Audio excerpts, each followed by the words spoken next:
Welcome to this crash course on drum set improvisation.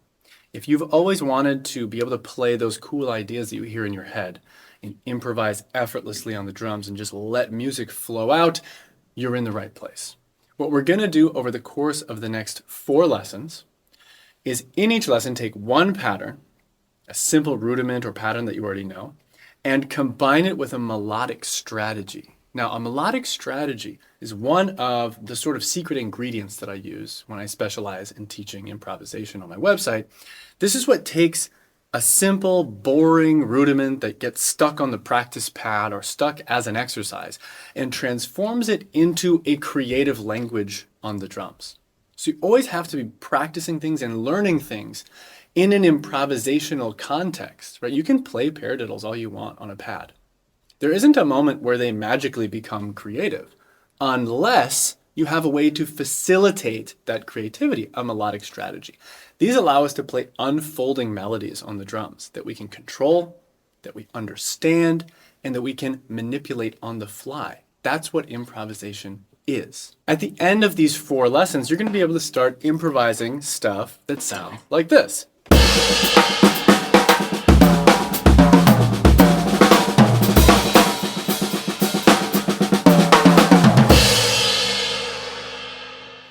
So let's get started. The first pattern we're going to work on is singles. And the melodic strategy we're going to use for this is really simple. It basically exploits the asymmetry between you, who knows what you're thinking, and the audience who doesn't know what you're thinking. So we're going to look at singles with 4 dynamic settings, and we're going to play melodies with accents. So our first dynamic setting is no accents. It's all ghost notes. Sounds like this. 3 and a 4 and a.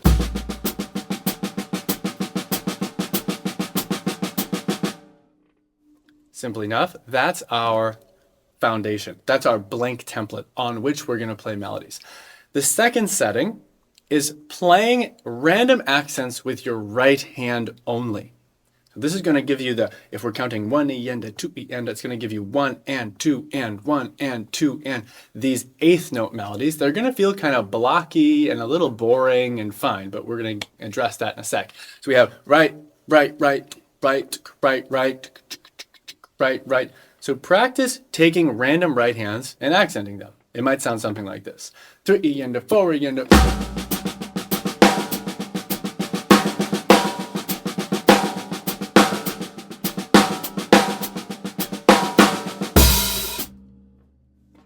So now we have 2 settings. We have blank slate, all ghost notes, and we have right hand melodies. Now we're going to do the opposite. We're going to take left hand melodies. Choose random left hands, accent them. You do 1 accent in a row, or just 1 random accent. You do 2 in a row, 2 left hands, 3 accents in a row, and then go back to space. Here's what it sounds like if I experiment with that. Left hand accents only. 3 and a 4 and a.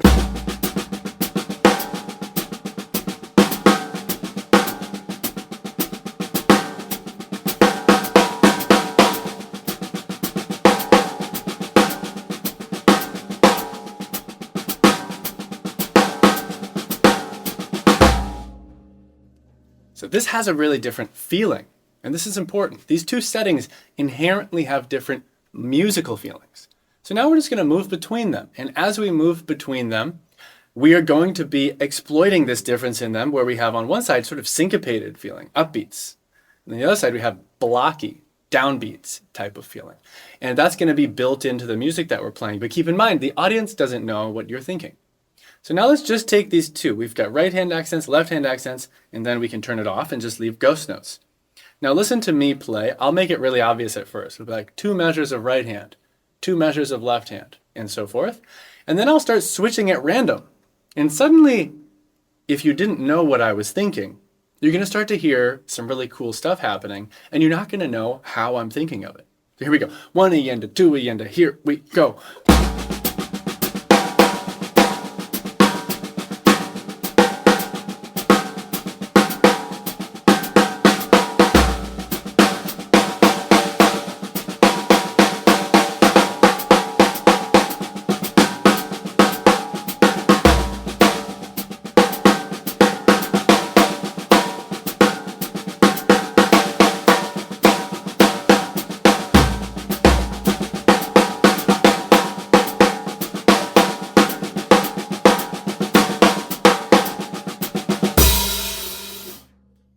Don't forget to sometimes just leave space where you're playing ghost notes. That's going to give it some nice negative space into what's going on. So the fourth setting I want to add here is one where we play consecutive accents. We basically, with both hands, are playing ga ga ga ga ga ga ga ga ga. Right? And right now, we're not going to think about how long they are. We're just going to leave it open. This is a very, is not a too tightly constrained creative exercise. So what I want you to do now is play ghost notes, and then turn on accents. So it'll sound like this: 3 and 4 and.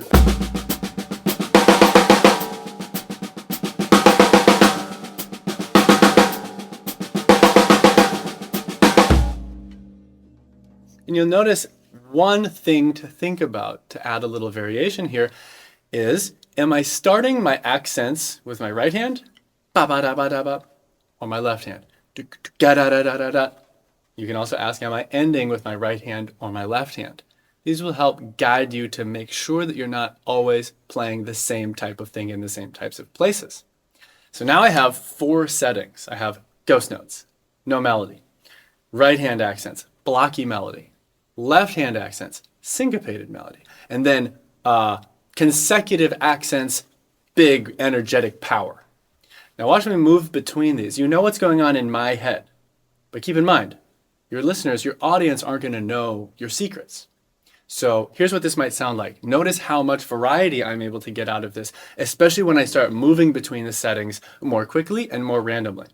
Also notice that I'm returning to space relatively frequently. 1, 2, here we go.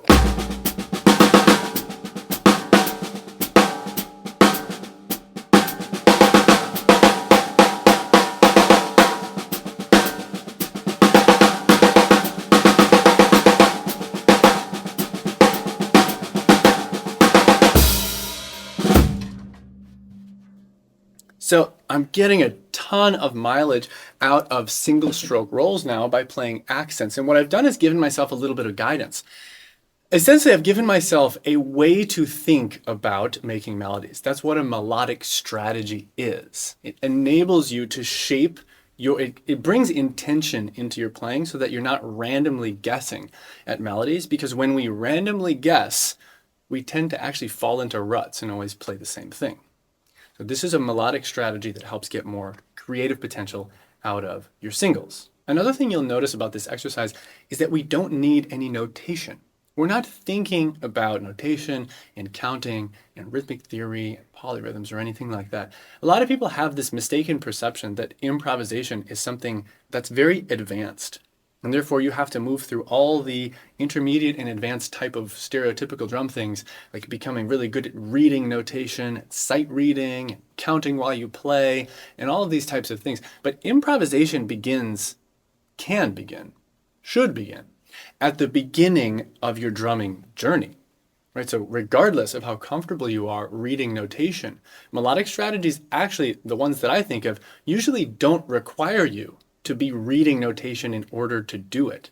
We come up with melodic strategies that help you bring form and intention and control into your playing, whether or not you're a super proficient sight reader, for example. Now we're going to stop here with the singles, but you can easily imagine a few next steps that would give you even more creative variety, right? We're still just playing the snare drum, but you could obviously start orchestrating these. You could find ways to get your kick drum involved, lining up with accents, putting them between accents, getting crashes involved, and also just totally adding real negative space. So the ghost notes, stop for a second. And so these are all ideas that I would encourage you to explore. This is the type of thing that we pursue in greater depth with step-by-step lessons in the actual courses on my website.